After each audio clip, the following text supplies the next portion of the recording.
It's a privilege having you here on this channel. Yes. You're welcome. Thank you. It's been some time. Yes.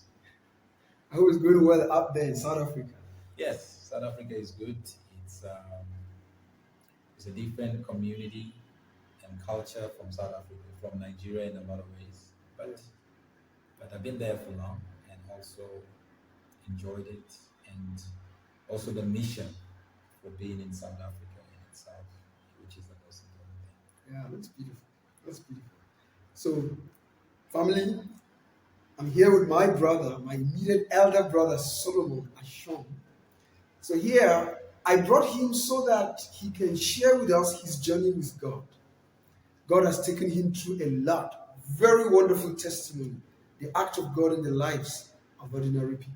So it's better you hear it from the horse's mouth. I know when we were growing, you just seem to be different, doing your thing very differently. And at a point in time, we thought we had lost you to the world. And then back you came, and then you've been called a pastor. And you left Nigeria on a mission, abandoned privileges when you were working in Hilton. And we thought you had everything then, but you abandoned it to go out on a mission. I remember then you called it Faith Journey. And you went out because of God. So, you will share with us to understand why you took the step you took, how far you had gone, and what God is doing in your life, where God is taking you to. Yeah.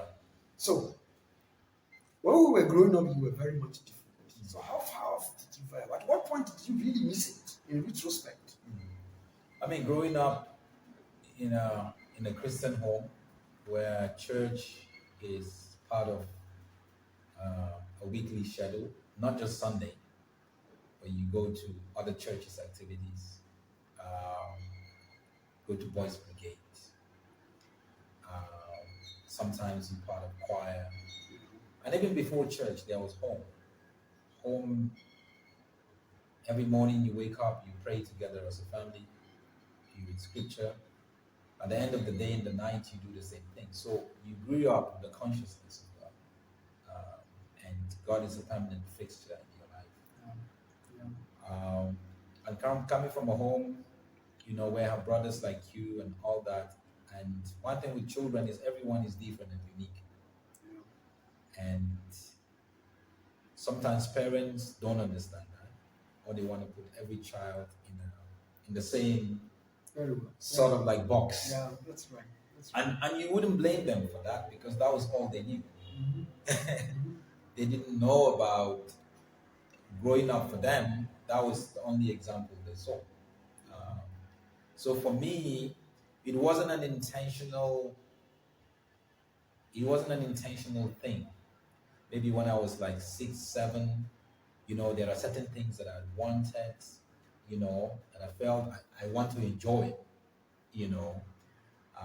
have certain things to play around with and all that. And then you don't have it, so you end up, stealing money here and there to have it, or you end up making friends with other kids that do have it, but then they don't share the same values like your friends are trying to give you. So being with them, in your teenage years, learn to smoke, to drink, because you're trying to fit in.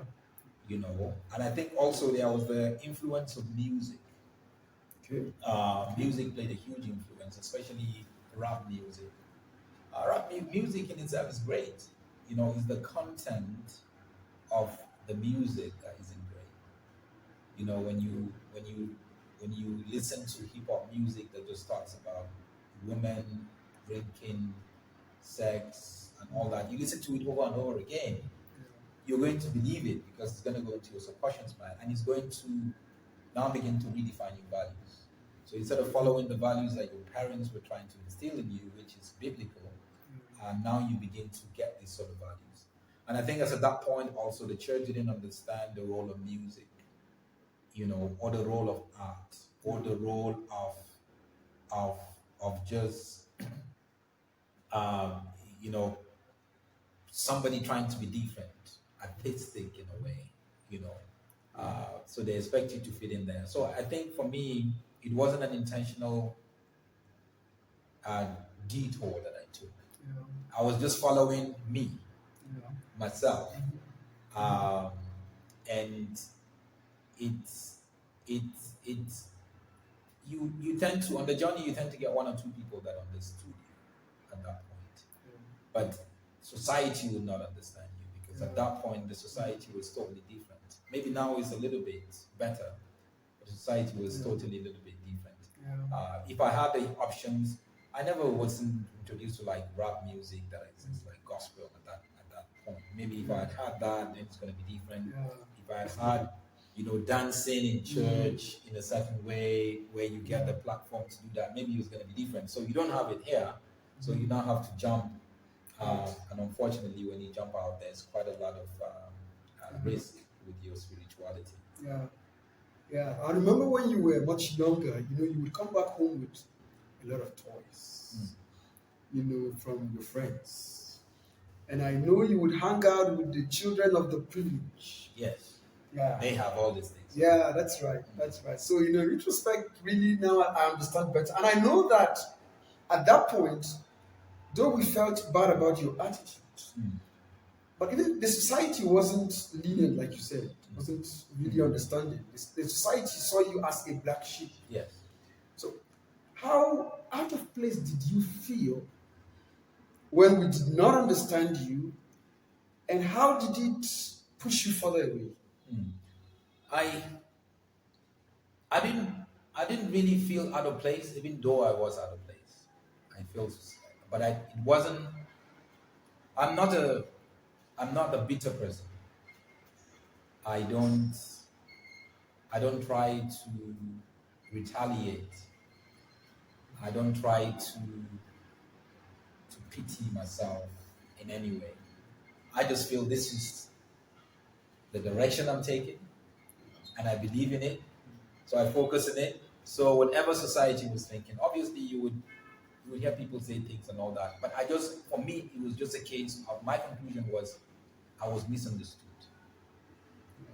So if somebody misunderstands you, it means they don't understand you, or they don't have enough information about your life. So instead of blaming them for misunderstanding you, you actually just say, well, they misunderstood me because they don't have enough information. So I created an excuse, just so I can safeguard myself and not feel my parents don't understand me, and then you begin to say things that you're not supposed to say to a certain level. Of course, there was a time I had to move out of the house and go stay with friends. When I'm in school, I do things that I was not supposed to, and all that kind of stuff. I got expelled in school. Yeah, in fact, I was going to ask you, because I was younger then. I don't remember vividly why you were expelled, but I remember you were in science school, was it? Yes. Government science school, was it? Secondary school. Yeah. And I remember you were expelled. No, I wasn't expelled in science school. Okay. Yes, I was never expelled. Remember our dad was in the UK, and then when he came back, he now decided to take me. He took me to science school, was it? So from the village in Uju, I went to science school, was it? And then from science school, was it? He now took me to Jaronko. Okay. So at Jaronko, I was expelled for stealing. Because I also remember that at different points, our elder brother Stephen, came and would be complaining this and complaining that, and then eventually, you had to leave. Yes. So I was expelled for stealing. Okay. And though it was a Christian school, and the principal understood that, because the principal, Mr. Derek Joy, very good Christian British guy, he even after I was expelled, he wanted me back. Okay. But our dad said no. I think it's just because of sort of like reputation. Yeah. You take him there, he was going to do it again. And to be honest with you, if I'd gone back there, I'm probably going to do something wrong again. Yeah. Because of that moment of my life. But Jaronko was a great experience. Where we wake up in the morning, 5:30, you go to class and you do your morning devotion. Your quiet time. Yeah. Every student, Christians, Muslims. Okay. So I still go back to those memories. I remember the motto of the school: Christ in character, culture, and craftsmanship. Yeah, I know we were younger, but I remember, you would come with the vest. Yes. So we would read it and keep singing it. Exactly. So it was an experience. I wasn't there for long, but it was an experience. So from there, I went to science school. Lafayette. Okay. Okay. And even in high school, Lafayette, I got into trouble Mm-hmm. and I was suspended. Mm-hmm. You know, going out of school and doing this and doing that. Yeah. You know, and for some reason, I kept going to science schools, or I kept going to schools that are a bit science. Okay. But later on, I discovered that's actually not me. I could do science, but I had to push myself. I'm more a creative person. Okay. So I think a lot of people like me who are Christians, grew up in Christian home, they suffered when it comes because of their creativity. They actually seen as rebellious or different because people don't understand. Then the church didn't understand creative people. That's right. You That's know, right. if you tell your parents you want to be a dancer, it's a problem. How can you say you want to be a dancer? Obviously. Even if you say you wanted to be a filmmaker, Mhm. then it's not. You need to be a doctor, you need to be a lawyer, you need to be an accountant, Yeah. because that was all they knew. Yeah. So for me, I never really carried.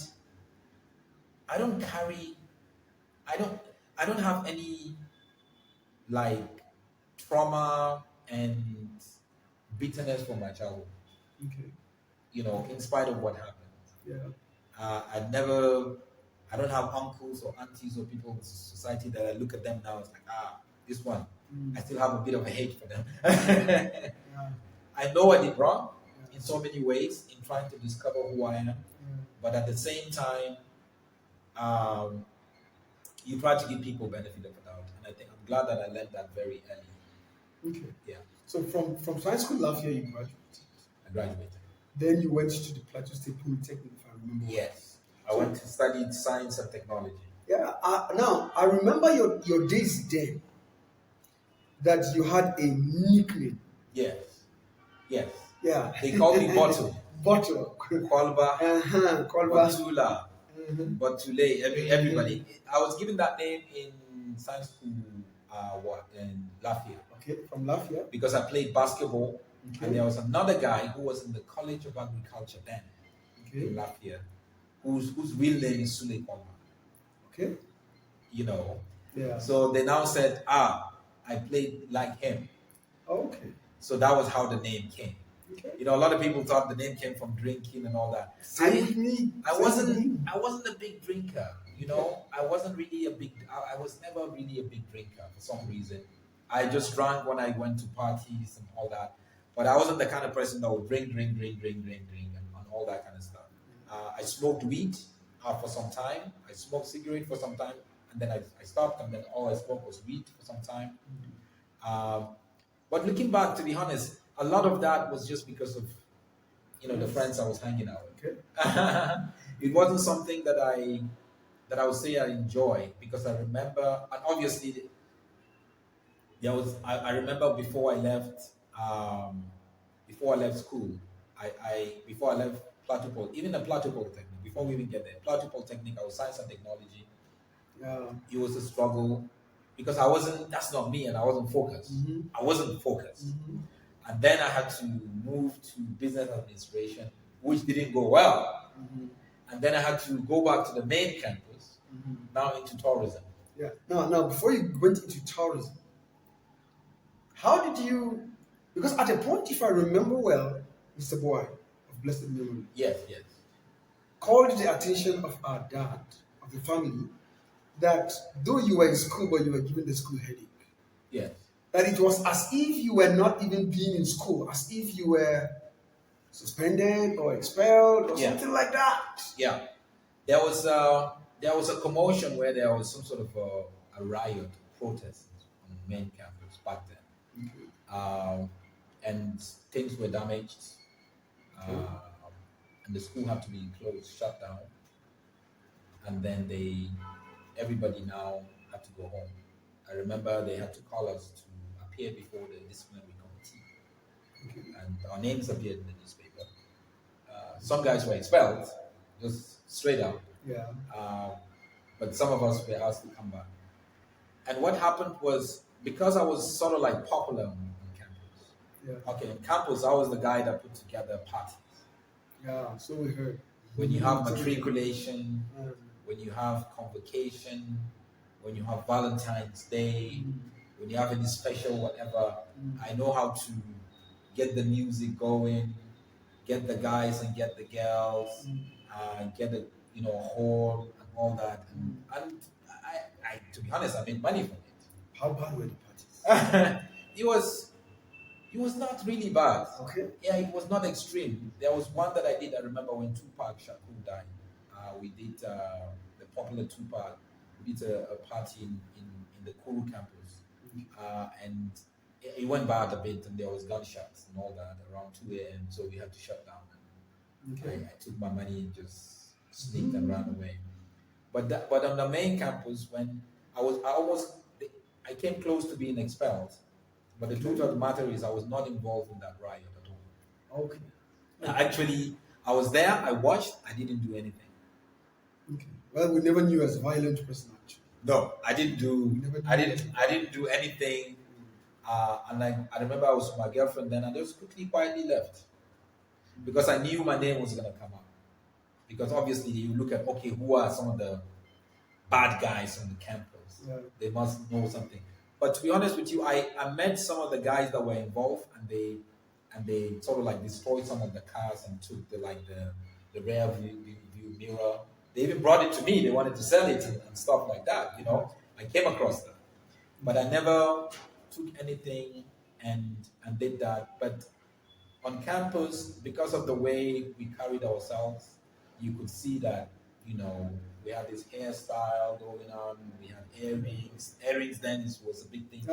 Surely. Not like today. Yeah, not like today. Our society wouldn't tolerate that. No, you cannot do that. But gradually, I remember before I left school, I remember when I actually said to myself, after I graduate, I need to change my life.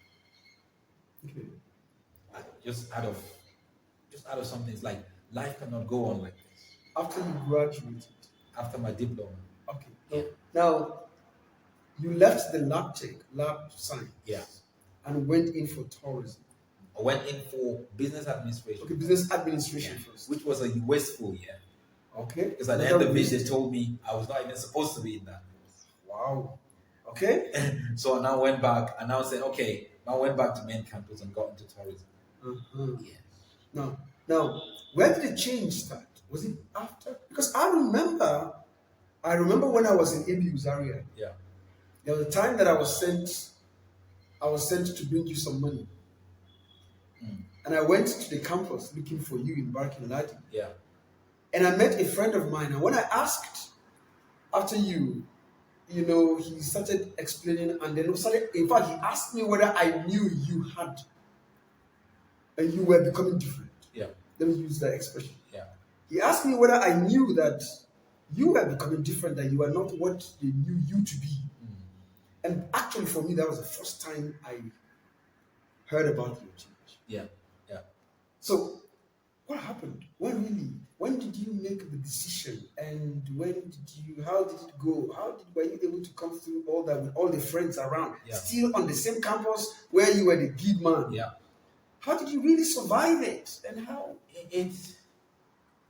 I think it was a seed. When you grow up in a Christian home and you've been exposed to truth in a lot of ways in church. I went to Jaron Kogi, so I had some experience there. There are certain values that you carry, even if you don't tolerate the values. And I think it was my last semester. Okay. That I now started going to church. I remember across the road there was a Boki church. Okay. Outside campus. And that was, people were like, what's going on here? Surely they would ask questions.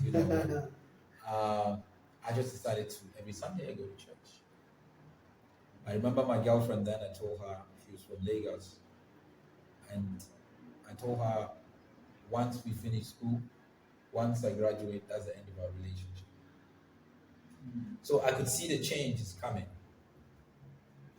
And the trigger was not really somebody speaking to me.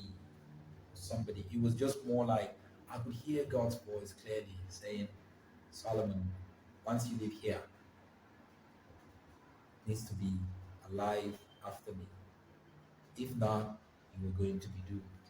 Okay. So he was fearful. Okay, so there was a voice. that It was you a see. it was a clear voice. Yeah. But you know, you cannot just turn around one time. Yeah. It was a process. But I'm glad I embraced the process and didn't get fed up. Yeah. And if I remember well, you took this step, you embraced it, and you called. I think when you came home, one of the morning devotions at home, Yes. you made your decision known to the family. Yes. In fact, virtually, I think you And apologized. apologized. Yes. I apologize. Yeah, you I apologize to everybody. They appreciated. Yes. All the support. And I think for me, apology is something that I give casually. I don't casually, not in the sense that I don't mean it, but in the sense that it's easy for me to give because I see my wrong. Yeah. And I know the pain that I had caused my family, my brothers, my parents. I know the pain that I caused them. Even though it was a journey in really trying to find myself. But at the same time, it was because whilst I was in the main campus putting together parties and all that, I enjoyed that. So it's obvious I can put together events. It's obvious I enjoy creativity. Yeah. So I now apologized. That last semester was very crucial. I'm the kind of you are initially you asked me, didn't I feel alone, isolated, and bad that society and everybody didn't understand me then? I didn't, because once I focused on something, I'm gone. Yeah. So it was the same thing in my last semester. I had the voice of God, even in the midst of my chaos, in the midst of my sin. I had the voice of God, and I'm gone. So all the guys around me, I stopped smoking and drinking, but I hung out with them. Yeah. Yeah. But the art was gone. Okay. So I hung out with them, and obviously that was the beginning of the change. And when I now finished, I moved to Abuja, gradually found a church, family worship center, got planted, did some internship, and then God opened the door and I started working at the Hilton. Okay. Now you said something about hanging out with your friends. Yes. How did you survive it? Because eventually I know that a good number of your friends started coming closer to God. Yeah. Because of your relationship. Yeah. How did you survive it?